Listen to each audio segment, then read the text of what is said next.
and feeling like you belong somewhere as well, which is such an important thing for each and every one of us.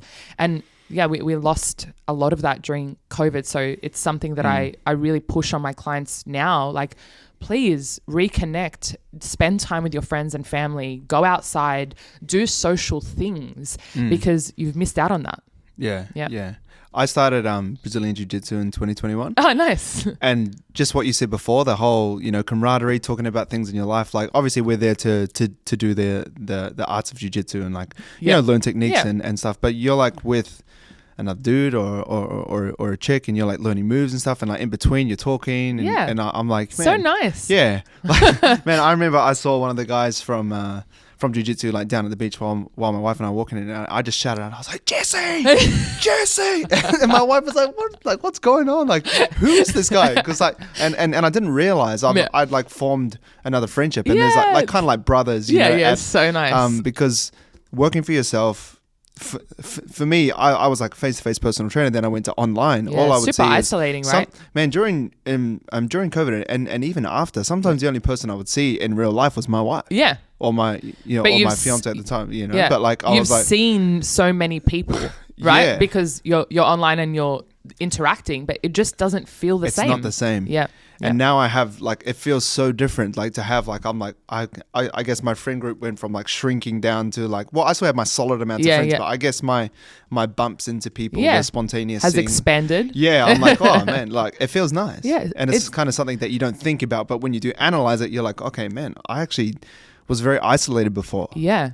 I mean, loneliness is debilitating. Like, we're herd animals. We need connection. We need people.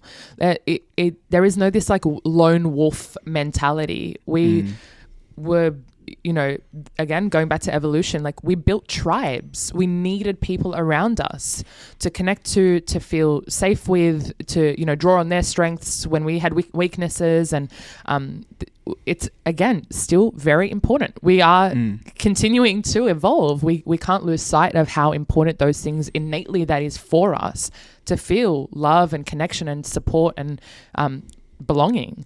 So, yeah, I for whoever's listening to this, I think that I want you to make conscious choices around being connected, socializing. And, if we talk about depression, for example, the first thing that any client says to me is, I just want to be alone. I feel so overwhelmed with everything. I feel disconnected. I don't want to talk to anyone. And I'm like, that is just perpetuating what you're experiencing, because you're validating the fact that you are alone.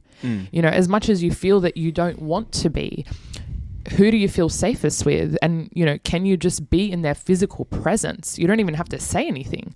You can sit opposed, on the couch on your phone, but there's another human being in the room with you,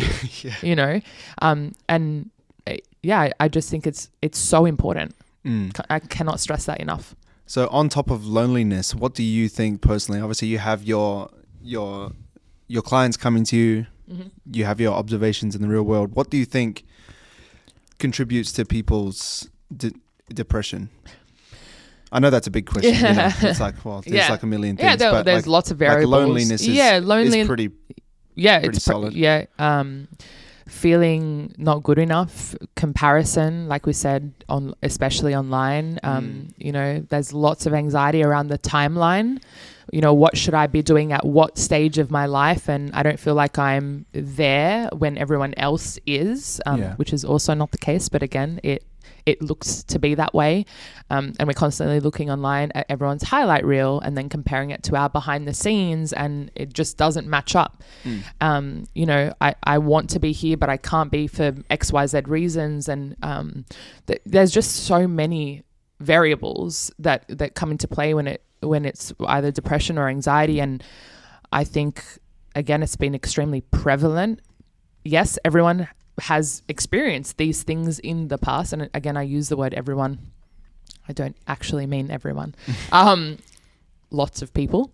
And it's way more prevalent online now, and people are seeing other people's stories and people are feeling more comfortable being vulnerable online. And so it feels like a lot more people are anxious, a lot more people are depressed. And going back to, I guess, the isolation of, there were so many terrible things that happened during COVID, and people were really impacted by that. And so it's really hard to say, you know, all of the things that contribute, but definitely that, we feel a little bit lonelier. We feel that we're not, you know, meeting the standard that we should.